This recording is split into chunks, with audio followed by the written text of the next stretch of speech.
Dave, you're obviously strong in the post-match presser on Yep. Saturday night. Having done the review and had some time to think about it, did you stand by what you said? Yeah, absolutely. Yeah, no, we certainly didn't put on a good show.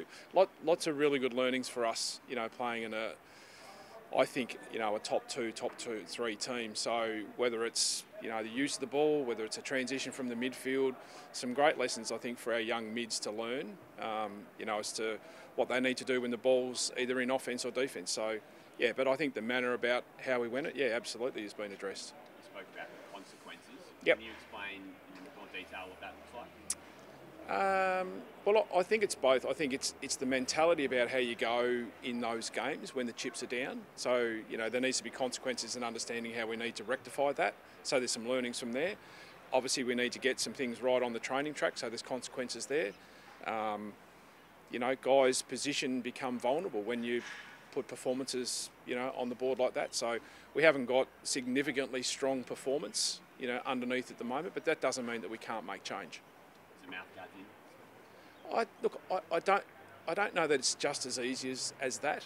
I think you've also got to give those guys that were in that game the opportunity to respond. So there's an element that will back those guys in to deliver a better outcome this week. But yeah, look, I think our training standard's been pretty good. Does it need to go up? It probably does. I'm a firm believer if your game's like that, you only get out of your game what you put into your training. So you play as you train, and so we've got to train at a better standard. Not that we haven't been, but yeah, that just shows you sometimes you get what you deserve. So we've got to be better than that. Do you take any comfort from last year? It was also a struggle at the start, but you guys were able to get it going. Yeah, well, we've already had a win this year. Our first two games, if you look at where our marginal gains are, things that we're working on, we're in pretty good shape. We know exactly where we are internally. We know that there's a journey there that we're on. We're going to have some bumps. We know that. We would expect a response this week. But yeah, we know what we're capable of delivering, and it certainly wasn't anywhere near what it was on the weekend. You mentioned the result wasn't great underneath. Obviously, the score was almost exactly the same as Yep. the AFL score in the VFL. And you look at the top teams, and generally those VFL teams are right up there as well. Yeah. How concerning is it that the VFL teams producing those results as well? It probably has been for a couple of years now. No, we won our first game. Don't know if you checked that result. We've actually... Yeah, but there's been some big 100-point... Well, if you're talking about this year, then that's not accurate. The first game, we had a really good win at home. We hit 100 points. It was disappointing. Brisbane are a pretty strong unit all the way through. They've got a great injury management process. So yeah, it was a tough game to go up there. But again, yeah, and I said post game, it was collectively that we've got to get better as a whole. You did have Twin Perez probably one positive, obviously coming up with a couple of knee reconstructions. Yeah. Pretty well. Is he going to get a go this week on the wing? Yeah, look, I think he's in the mix. I think Miller Bergman, has had a really good pre-season and a couple of good games. R2's was probably, I think, nearly our best player on the weekend. Carl Coleman-Jones, again in the ruck, was pretty reasonable. So there's some guys there that are certainly around the mix. Aidan Bonner came in as our emergency. Kyron Hayden is another one. So we think we've got 5 or 6 that are absolutely in the mix for this week. And Luke Davies Jr. can be back as well. You look to senior guys this week to Yeah. stand up a bit more? Yeah, well, you need your leaders to understand, don't you? You need your leaders to pick up the responsibility. They're out there delivering that performance, and they need to make sure that the emerging group and the younger guys are really clear with what it is that we need to deliver, particularly on a training perspective. So yeah, they've been hard at work this week for sure. You spoke about consequences, and then I suppose you said before that you want to give the guys the chance to Yep. tone. So should North fans, I suppose, be expecting wholesale changes, or what sort of? No, not necessarily. I don't think it's just as easy as I was saying before that all of a sudden you drop 5 or 6.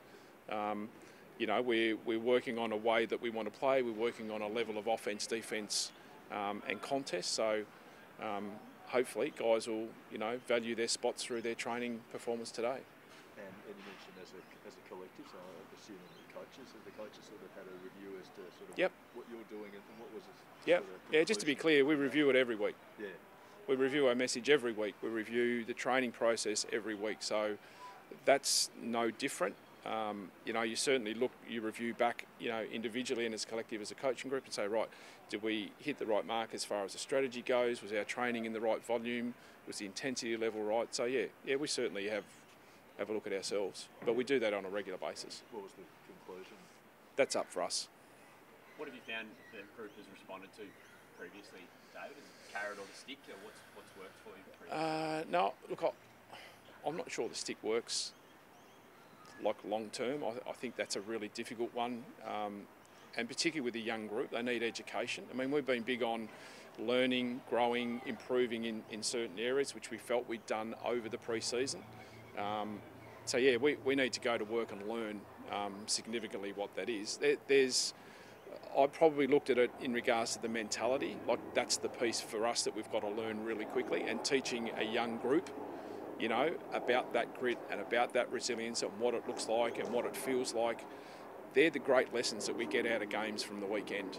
It may not seem like it to our fans. It's very disappointing. I've had a few emails from our fans, and we understand their sentiment. But, you know, we're here to get work done, and we've got to get that mentality right so that it's there every week. People tend to be impatient with rebuild. Yeah, they do. They want to see results. Yeah, we're 25 games in, and we've got Huey Greenwood that's played into our midfield that's played 2 games with other guys. So, yeah, if you looked at our midfield, Brisbane have nearly double the amount of game experience that we have just in the midfield. That's probably about 3 years. So, yeah, you do get a level of impatience. I understand that. It's like Horn Francis.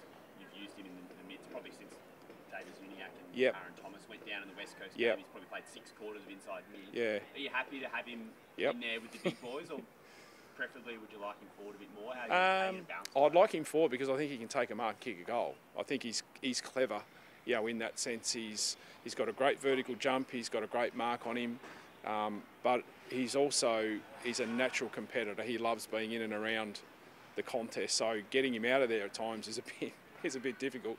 But yeah, I've been really impressed with how he's gone about his business. So he's developing and growing really well. Been really pleased with him. Did you like Kane turning for a role on Lockie Neal last week? Did you persist with something like that with Kane? Yeah, well, possibly. I mean, Kane's one that we've got in our armoury that we can use from time to time in that role. Bailey Scott's been another one. We've had him doing a defensive forward role from time to time because Bailey's got great discipline. So, yeah, we felt that was okay, that role, the way that we sort of manoeuvred it around. We tried a few other things. We put Steve-O into the middle to see if we could get him some experience. Curtis Taylor, we thought, did okay through there. So we were still trying to use, you know, that as some learning for some of our younger guys coming through last week as well. So there's some really good key positives that come out of it for us. Are you conscious not to overexpose Jason to the midfield mix, given his Yeah, first I'm year, conscious to not expose him, like media-wise, because every time I come here we get asked about him, you know, and I understand why. Yeah, physically I think that we've got to be careful with him. I know he's played 2 years of senior footy, which is really helpful for him. But yeah, they're just bigger bodies, you know, playing against a Jared Lyons or a Lockie Neal or a Jared Berry. Like, they're hardened, you know, athletes now over a long period of time. So yeah, he gets a little bit buffeted around because he wants to compete so hard. The Swans will present another big challenge. Yeah, it's great. Made of them so far this season. Oh, look, really impressive. I mean, obviously John works here, so, you know, his connection previously with Sydney has given us an insight into, you know, the way and the manner that they go about it. Yeah, I've been really impressed with what John's done Longmire's done up there with that group in the last 18 months. So, yeah, we're expecting, you know, that it's going to be a tough contest. We've got to be on our mettle. They pride themselves on that contested possession. You know, their one-on-one battles they're always really strong at. So we couldn't ask for a better challenge this week, really, could we? You know, coming out of last week to go to Sydney and take on a team that plays in that manner. So, yeah, we're really looking forward to the challenge. And just on Nick Larkey, I think he's leading the competition for most goals. Yeah. Just how proud are you of his efforts, just given the challenges that presented you, especially? Yeah, extremely. I mean, it's a great credit to him, you know, even though there was we were highly deficient in our inside 50 volume, his ability now to read the plays that's coming down, take advantage. He probably should have had a couple more on the weekend, you know, from his own standards. But since I've got here, he's worked extremely hard. He's now in the leadership group. You know, he's fitter and stronger again, which is what you'd expect him. And yeah, his forward craft is is really dangerous. So yeah, to have him sitting in that spot, you know, in the Coleman has been pretty impressive. Did you draw heart from the way that, I mean, you were at the Lions when they were red-hooded? Did you draw heart from the way that they've been able to get through it, and now we see them, you know, a few years? Yeah, 4 or 5 years down the track. Yeah, absolutely. Yep. And I think there's others as well. You know, GWS have been through it, Bulldogs have been through it. You know, Hawthorn. So there's a number of clubs, you know, that have been through that manner as to probably where we're at. But yeah, having been on the inside of Brisbane, yeah, absolutely. You draw on those experiences from other times. I draw on some of my experiences when I was at the Crows as well. Yeah, it gives you some guidance, it gives you some reality as to where things are actually at. You know, the average games, your average age of different groups, it puts things into perspective. But that doesn't step away from the fact that you've got to turn up and compete and put the right level of effort into your game.